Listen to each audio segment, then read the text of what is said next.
Hello everyone, welcome back to my channel.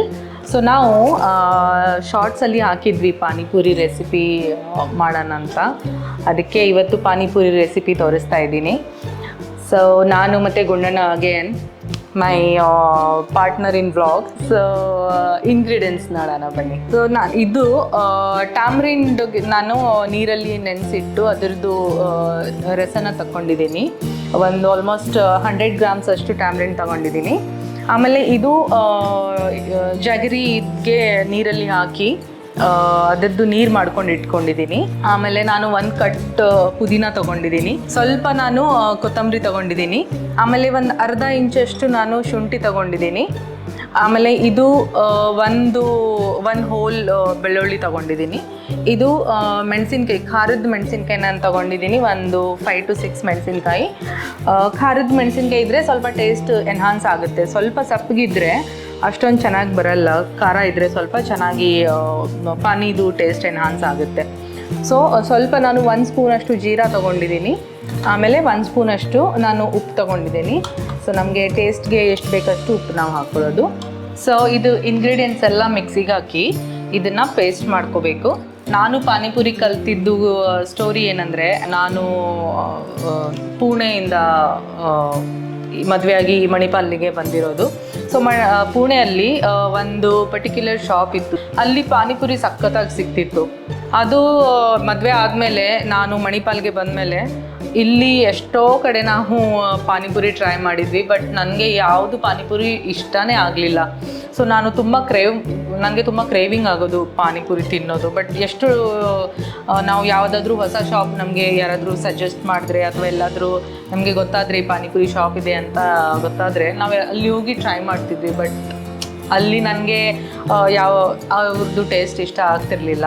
ತುಂಬ ನಾನು miss ಮಾಡ್ಕೊತಾ ಇದ್ದೆ ನಮ್ಮ ಪುಣೆಯಲ್ಲಿ ತಿಂದಿರೋ ಪಾನಿಪುರಿ. ಅದು ಪ್ರೆಗ್ನೆಂಟ್ ಇದ್ದಾಗ ನಮ್ಮ ಮಮ್ಮಿ ಬಂದಿದ್ದರು. ಸೊ ನನಗೆ ಪಾನಿಪುರಿ ತಿನ್ನೋದು ತುಂಬ ಕ್ರೇವಿಂಗ್ ಆಗ್ತಿದೆ ಅಂದಮೇಲೆ ನಮ್ಮ ಮಮ್ಮಿ ನನಗೆ ಪಾನಿಪುರಿ ಮಾಡಿಕೊಟ್ರು ಒಂದಿನ. ಸೊ ಅವರು ಮಾಡಿದ್ದು ಪಾನಿಪುರಿ ಎಷ್ಟು ಚೆನ್ನಾಗಿತ್ತು ಅಂದರೆ, ನನಗೆ ಸುಧಾಮ ಪಾನಿಪುರಿದೇ ನಾನು ಮರ್ತೋದೆ. ಇವಾಗ ಸುಧಾಮಕ್ಕಿಂತ ಇನ್ನೂ 100 ಟೈಮ್ಸ್ ಬೆಟರ್ ಇತ್ತು ಟೇಸ್ಟ್ ವೈಸ್. ನಾನು ಮಮ್ಮಿ ಇರಬೇಕಾದ್ರೂ ಕಲ್ತ್ಕೊಳ್ಳಿಲ್ಲ ಪಾನಿಪುರಿ. ಮಮ್ಮಿ ಊರಿಗೆ ಹೋದ್ಮೇಲೆ ಡೆಲಿವರಿ ಆಯಿತು, ಗುಂಡಣ್ಣ ನಮ್ಮದು 6 ತಿಂಗಳಾಗೋಯ್ತು. ಸೊ ಮಮ್ಮಿ ಊರಿಗೆ ಹೋದರು. ಇವಾಗ ಮಮ್ಮಿ ಊರಿಗೆ ಹೋದರು, ನನಗೆ ಪಾನಿಪುರಿ ಕಲೀಲೇಬೇಕಾಯಿತು. ಸೊ ಒಂದ್ಸಲ ನಾನು ಫಸ್ಟ್ ಟೈಮು ಪಾನಿಪುರಿ ಮಾಡಿ ನೋಡೋಣ ಹೆಂಗಾಗುತ್ತೆ ಅಂತ ಪಾನಿಪುರಿ ಮಾಡಿದೆ. ಸೊ ಎಕ್ಸಾಕ್ಟ್ಲಿ ಮಮ್ಮಿ ಮಾಡಿದ ಥರನೇ ಇತ್ತು ಪಾನಿಪುರಿ. ಸೊ ಆವಾಗ ಸ್ವಲ್ಪ ಕಾನ್ಫಿಡೆಂಟಾಗಿ ಪಾನಿಪುರಿ ಮಾಡೋಕ್ಕೆ ನಾನು ಮನೆಯಲ್ಲೇ ಮಾಡ್ತಾಯಿದ್ದೀನಿ. ಹೊರಗಡೆ ಎಲ್ಲಿ ಹೋಗಲ್ಲ ನಾವು ಪಾನಿಪುರಿ ತಿನ್ನೋಕ್ಕೆ. ನೀವು ಮಾಡಿ ನೋಡಿ ಹೇಗೆ ಅನಿಸುತ್ತೆ ಅಂತ ನನಗೂ ಕಮೆಂಟಲ್ಲಿ ತಿಳಿಸಿ. ಸೊ ಎಲ್ಲ ಕಡೆ ಒಂದೊಂದು ಥರ ಪಾನಿಪುರಿ ಸಿಗುತ್ತೆ. ಕರ್ನಾಟಕದಲ್ಲಿ ಬಂದಮೇಲೆ ನನಗೆ ಗೊತ್ತಾಯಿತು ಇಲ್ಲಿ ಒಂಥರ ಬೇರೆ ಥರ ಪಾನಿಪುರಿ ಸಿಗುತ್ತೆ ಅಂತ. ಸೊ ನಮ್ಮ ಕಡೆ ಸಿಗೋದು ಒಂಥರ ಸ್ವೀಟಾಗಿರುತ್ತೆ, ಟ್ಯಾಂಗಿ ಆಗಿರುತ್ತೆ, ಆಮೇಲೆ ಸ್ವಲ್ಪ ಖಟ್ಟ ಆಗಿರೋ ಇರುತ್ತೆ. ಸೊ ಇನ್ನೊಂದು ನಾನು ಮಾತು ಹೇಳಬೇಕು. ನಾನು ಆ್ಯಕ್ಚುಲಿ ಮಹಾರಾಷ್ಟ್ರದಲ್ಲಿ ಹುಟ್ಟಿ ಬೆಳೆದಿರೋದು. ಸೊ ನಂದು ಫಸ್ಟ್ ಲ್ಯಾಂಗ್ವೇಜ್ ಮರಾಠಿ ಇರೋದು. ಆಮೇಲೆ Kannada is my second language. ಹಾಗಾಗಿ ನಂದು ಕನ್ನಡ ಸ್ವಲ್ಪ ಆಚೆ ಈಚೆ ಹೋಗ್ತಾ ಇರುತ್ತೆ. ಅಷ್ಟು ಫ್ಲೂಯೆನ್ಸಿ ಇಲ್ಲ ಕನ್ನಡ ಮಾತಾಡೋದ್ರಲ್ಲಿ. ಸೊ ಏನಾದರೂ ತಪ್ಪು ವರ್ಡ್ಸ್ ನಾನು ಯೂಸ್ ಮಾಡಿದರೆ ನೀವು ಅರ್ಥ ಮಾಡ್ಕೊತೀರಾ ಅಂತ ಅಂದ್ಕೊತೀನಿ. ಫಸ್ಟ್ ವ್ಲಾಗಿಂದ ಹೇಳಬೇಕಂತ ಅಂದ್ಕೊತಿದ್ದೆ, ಬಟ್ ಯಾವಾಗಲೂ ಮರೆತು ಹೋಗ್ತಿದ್ದೆ. ಬಟ್ ಇವಾಗ ಒಂದು ಟಾಪಿಕ್ ಬಂತಲ್ಲ, ಮಹಾರಾಷ್ಟ್ರ ಕರ್ನಾಟಕ ಅಂತ, ಇವಾಗ ನೆನಪಾಯಿತು ಹೇಳೋಣ ಅಂತ. So Kannada is my second language. So ನನ್ನ ಕನ್ನಡ ಅಷ್ಟು ಚೆನ್ನಾಗಿಲ್ಲ, ಅಷ್ಟು ಫ್ಲೂಯೆಂಟ್ ಇಲ್ಲ. ಏನಾದರೂ ತಪ್ಪಾದರೆ ಅರ್ಥ ಮಾಡ್ಕೊಳ್ಳಿ ಪ್ಲೀಸ್. ಮೈಸೂರು ಹತ್ರ ಯಾವುದೋ ಒಂದು ಊರಿದೆ ಅಂತೆ, ಅಲ್ಲಿ ಪಾನಿಪುರಿ ಒಂಥರ ಚೆನ್ನಾಗಿ ಸಿಗುತ್ತೆ. ತುಂಬ ಬೇರೆ ಡಿಫ್ರೆಂಟ್ ಸ್ಟೈಲಲ್ಲಿ ಡಿಫ್ರೆಂಟ್ ಟೇಸ್ಟಾಗಿ ಚೆನ್ನಾಗಿ ಸಿಗುತ್ತೆ ಅಂತ ನಾನು ಕೇಳಿದ್ದೀನಿ. ಸೊ ಅದನ್ನೂ ನನಗೆ ಒಂದು ಸಲ ಟ್ರೈ ಮಾಡೋಕ್ಕಿದೆ. ಸೊ ಫ್ಯೂಚರಲ್ಲಿ ಏನಾದರೂ ನಾವು ಮೈಸೂರಿಗೆ ಹೋದರೆ ಖಂಡಿತ ಅದು ಒಂದು ಟ್ರೈ ಮಾಡೋಣ ಅಂತ ಅಂದ್ಕೊಂಡಿದ್ದೀನಿ. ಸೊ ನಾನು ಇದಕ್ಕೆ ಟೇಸ್ಟ್ ತಕ್ಕ ಉಪ್ಪು ಹಾಕ್ಕೊತಾ ಇದ್ದೀನಿ. ಇದಕ್ಕೆ ಇವಾಗ ಸ್ವಲ್ಪ ಸಣ್ಣ ಆಗಬೇಕಾದ್ರೆ ಸ್ವಲ್ಪ ನೀರು ಹಾಕಬೇಕು. ಇವಾಗ ಇದನ್ನು ಫುಲ್ ಪೇಸ್ಟ್ ಥರ ಎಷ್ಟು ಸಣ್ಣ ಆಗುತ್ತೆ ಅಷ್ಟು ಸಣ್ಣ ಮಾಡ್ಕೋಬೋದು.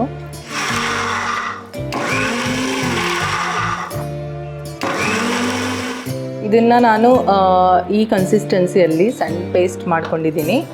ಇವಾಗ ನಾವೇನೆಲ್ಲ ಇಂಗ್ರೀಡಿಯೆಂಟ್ಸ್ ಎಲ್ಲ ತಗೊಂಡಿಟ್ಕೊಂಡಿದ್ದೀವಲ್ಲ ಅದೆಲ್ಲ ಒಂದೇ ಬೌಲಿಗೆ ಹಾಕಿ ಮಿಕ್ಸ್ ಮಾಡ್ಕೊತಾ ಇದ್ದೀನಿ. ಇದು ಯೆಲ್ಲೋ ಪೀಸ್ ನಾನು ಬೇಯಿಸ್ಕೊಂಡು ಇಟ್ಟಿರೋದು ನೀರು. ಸೊ ಇದನ್ನು ಅದೇ ಎಲ್ಲ ಇಂಗ್ರೀಡಿಯೆಂಟ್ಸ್ ಜೊತೆ ಮಿಕ್ಸ್ ಮಾಡೋಣ ಅಂತ ಅಂದ್ಕೊಂಡು ಇಟ್ಕೊಂಡಿದ್ದೀನಿ. ಸೊ ಇದು ಬಟಾಣಿ ಬೇಯಿಸಿರೋದು ನೀರು ಇದು ಆ್ಯಡ್ ಮಾಡಿದರೆ ಸ್ವಲ್ಪ ಟೇಸ್ಟ್ ಎನ್ಹಾನ್ಸ್ ಆಗುತ್ತೆ ಅಂತ ಇದನ್ನು ನಾನು ಅದ್ರ ಜೊತೆ ಮಿಕ್ಸ್ ಮಾಡ್ಕೊತಾ ಇದ್ದೀನಿ. ಇದು ಟ್ಯಾಮ್ರಿಂಡ್ ನೀರು, ಹುಣಸೆ ಹಣ್ಣಿನ ನೀರು. ಆಮೇಲೆ ಇದು ನಾನೇನು ಪುದೀನ ಮತ್ತು ಕೊತ್ತಂಬರಿ, ಶುಂಠಿ, ಬೆಳ್ಳುಳ್ಳಿ, ಮೆಣಸಿನ್ಕಾಯಿ ಹಾಕೊಂಡಿದ್ದು ಪೇಸ್ಟ್ ಇದೆಯಲ್ಲ ಅದನ್ನು ಇದಕ್ಕೆ ಮಿಕ್ಸ್ ಮಾಡ್ಕೊತಾ ಇದ್ದೀನಿ.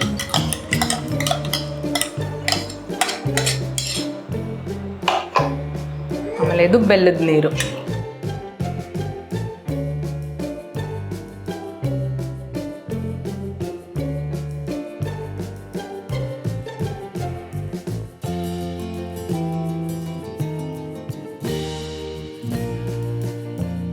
ಉಪ್ಪನ್ನು ನಾನು ಪೇಸ್ಟ್ ಮಾಡಬೇಕಾದ್ರೆ ಅದಕ್ಕೆ ಆ್ಯಡ್ ಮಾಡಿದ್ದೆ.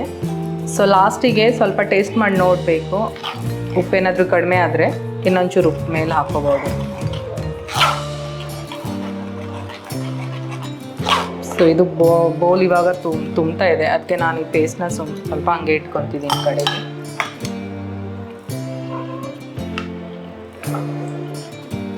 ಇದು ಕನ್ಸಿಸ್ಟೆನ್ಸಿ ನೋಡಬೇಕು. ಕನ್ಸಿಸ್ಟೆನ್ಸಿ ಸ್ವಲ್ಪ ತಿಕ್ಕಾದರೆ ಇನ್ನೊಂಚೂರು ನೀರು, ಇದು ನಾನು ಯೆಲ್ಲೋ ಪೀಸ್ದೇ ನೀರಿದೆಯಲ್ಲ ಅದನ್ನು ಇದಕ್ಕೆ ಮಿಕ್ಸ್ ಮಾಡ್ಕೊತಾ ಇದ್ದೀನಿ. ಸೊ ಆಯಿತು, ಇದು ಪಾನಿಪುರಿದು ಪಾನಿ ರೆಡಿಯಾಗಿದೆ. ಸಿಂಪಲ್ ಈಸಿಯಾಗಿರೋದು ರೆಸಿಪಿ, ತುಂಬ ಬೇಗ ಆಗೋಗುತ್ತೆ. ಪಾನಿ ರೆಡಿ ಇದೆ. ಇವಾಗ ನಾನು ಸ್ವಲ್ಪ ಇದಕ್ಕೆ ಟೇಸ್ಟ್ ಮಾಡಿ ನೋಡ್ತಿದ್ದೀನಿ ಹೇಗಾಗಿದೆ ಅಂತ.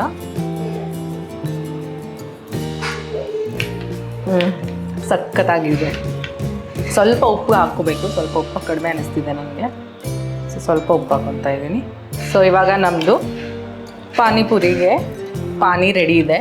ಸೊ ಪೂರಿ ಮಾಡೋಕ್ಕೆ ನಾವು ಇದು ಯಾವುದೋ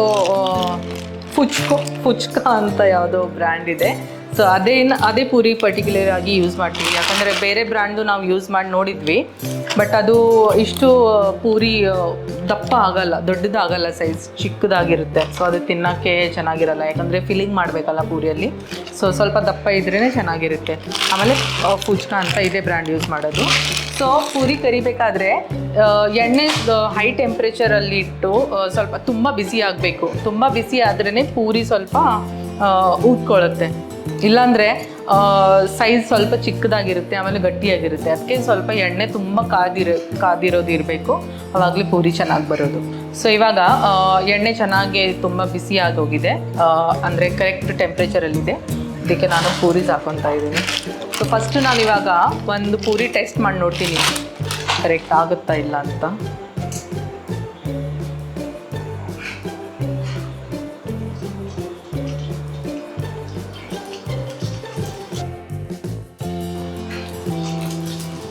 ನೋಡಿ, ಎಣ್ಣೆ ಚೆನ್ನಾಗಿ ಕಾದಿದ್ರೆ ಈ ಥರ ಪೂರಿ ಬರುತ್ತೆ. ಇಲ್ಲಾಂದರೆ ಪೂರಿ ಸೈಜ್ ಸಣ್ಣದಾಗಿರುತ್ತೆ. ಸ್ವಲ್ಪ ಗೋಲ್ಡನ್ ಬ್ರೌನ್ ಆಗೋ ತನಕ ಇದಕ್ಕೆ ಫ್ರೈ ಮಾಡ್ಕೋಬೇಕು. ನೋಡಿ, ಈ ಥರ ಆಗಬೇಕು.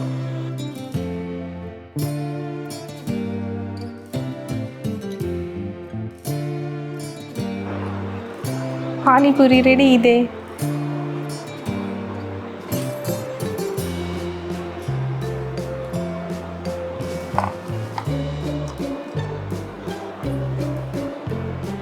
ಸೊ ಪಾನಿಪುರಿ ರೆಡಿಯಾಗಿದೆ.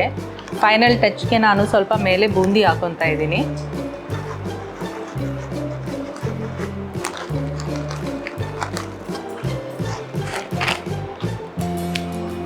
ಆಮೇಲೆ ನಾನು ಬಟಾಣಿ ಸ್ವಲ್ಪ ಬೇಯಿಸಿಟ್ಕೊಂಡಿದ್ದೀನಿ, ಅದಕ್ಕೆ ಸ್ವಲ್ಪ ಉಪ್ಪು ಹಾಕಿ ನಾರ್ಮಲಿಗಿಂತ ಸ್ವಲ್ಪ ಜಾಸ್ತಿ ಬೇಯಿಸ್ಕೋಬೇಕು.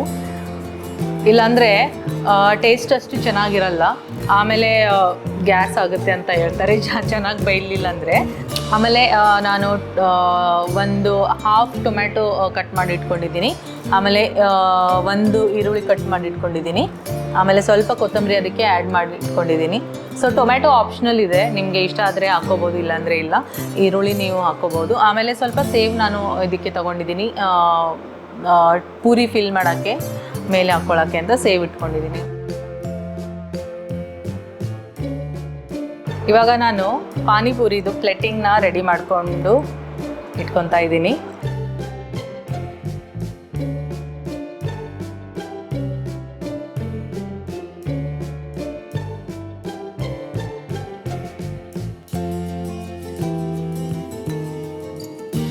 ಪ್ಲೇಟಿಂಗ್ ರೆಡಿ ಆಗಿದೆ, ನಾನು ತಿನ್ನೋಕ್ಕೆ ರೆಡಿ ಆಗಿದ್ದೀನಿ.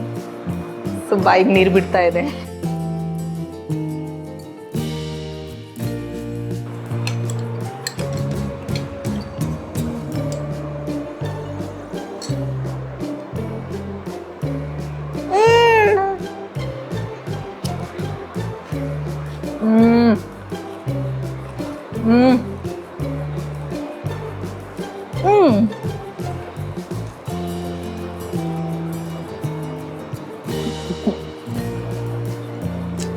ಸಖತ್ತಾಗಿದೆ.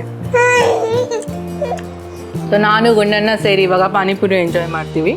ನೀವು ಮನೆಯಲ್ಲಿ ಮಾಡಿ ಟ್ರೈ ಮಾಡಿ, ಹೇಗಾಗಿದೆ ಅಂತ ಕಮೆಂಟ್ ಮಾಡಿ ತಿಳಿಸಿ. ಮತ್ತೆ ನೆಕ್ಸ್ಟ್ ವಿಡಿಯೋಲಿ ಸಿಗೋಣ. ಗುಡ್ ನೈಟ್, ಬಾಯ್.